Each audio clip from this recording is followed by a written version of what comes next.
You guys invited the Vice fellow, I can't remember his name, to one of your retreats where you had the fight session, with the MMA guys. You offered an opportunity to War Room members to get into the octagon and test themselves. What was that guy's name again? Matt. Matt. Okay, so like, what was the story behind the story with that? I know you've probably talked about it before, but I haven't heard it. But you invited him in, with goodwill to say, come on in, take a look at how things are, meet some of the members, watch what we do. And then the final produced piece, when I saw it, was really about a couple stories behind some girls who felt whatever they felt at that time, and wanted to talk to Vice about it to make the Tates look bad. What really happened when that guy Matt was behind the scenes with you?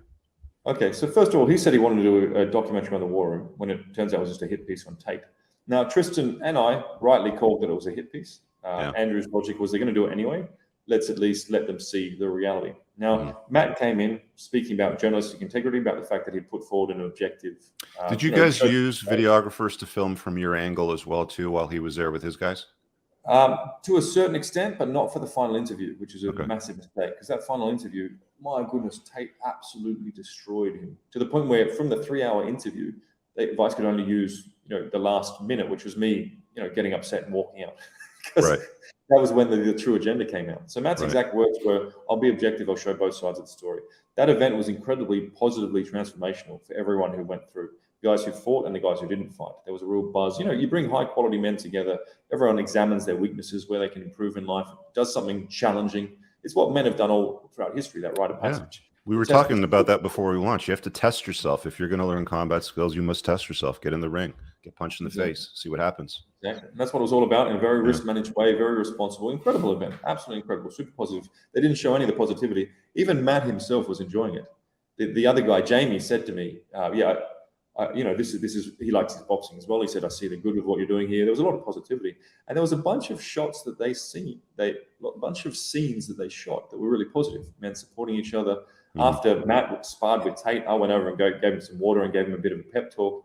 But all of that was cut out so that they could push this negative agenda. So I think the reason there's been such a backlash against Vice, and it has been pretty intense, and against the people involved, they came in saying they'd do something objective. And of course, they're going to push their narrative. I get that. But they completely cut out all the positive elements and tried to skew things. They falsely edited some of Tate's reactions, trying to show that he was reacting to one of Matt's questions when he wasn't. There was a lot of very shady, very unethical practices put forward, both in the filming and the final edit of that.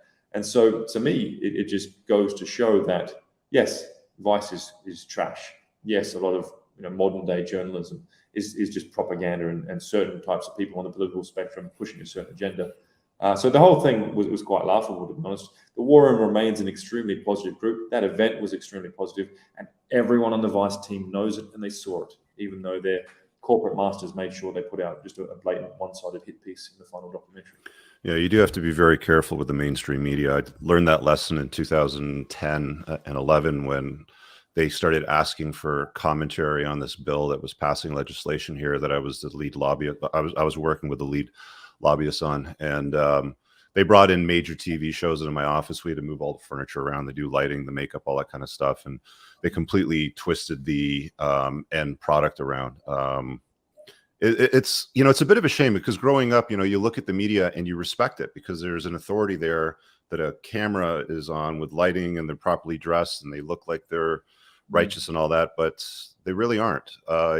If you invite the media into your life, my recommendation is do it knowing that they're probably going to modify the story to whatever narrative they want to push. So record it on your end, have a professional videographer, even if it's just cell phones, even if you have some sort of recording from a different angle from your perspective in real life as they're doing it from the different angle, then you've at least got something to lean on because you simply can't trust them.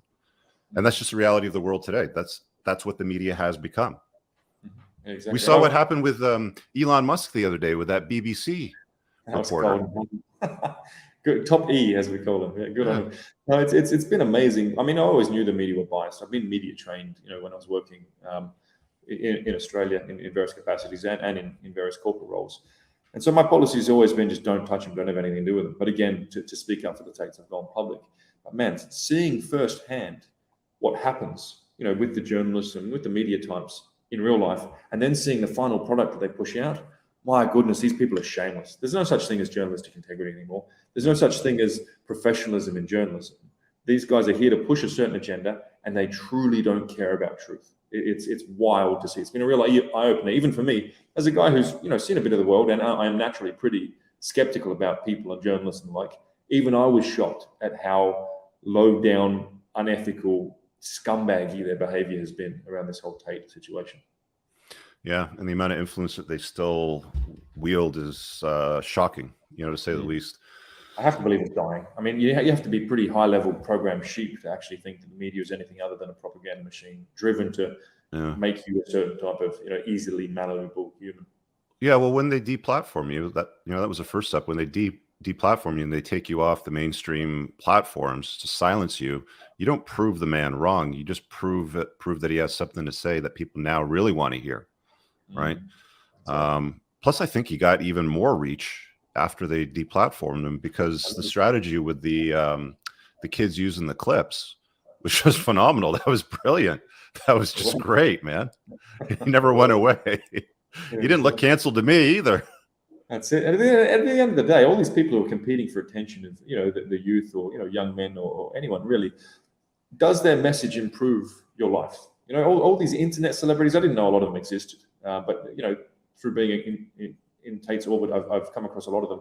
There are a lot of people who are famous just for the sake of being famous. Yeah, they're dancing clowns. Yes, they might be amusing, but how do they add value to your life? If someone follows Tate and the tenets of Tate, as per on corporatate.com, talks about self-accountability, discipline, talks about being the man who protects and provides, all these positive masculine traits, which no one else is really putting out there except for yourself and some others in similar sort of speaker demographics. Those who follow Tate, their lives are improved. And some of them drastically. I walk around with Tate all the time. You have people walking up, hey, Hustlers University changed my life. I bought a car for my mum. Your message has really helped me get back in the gym.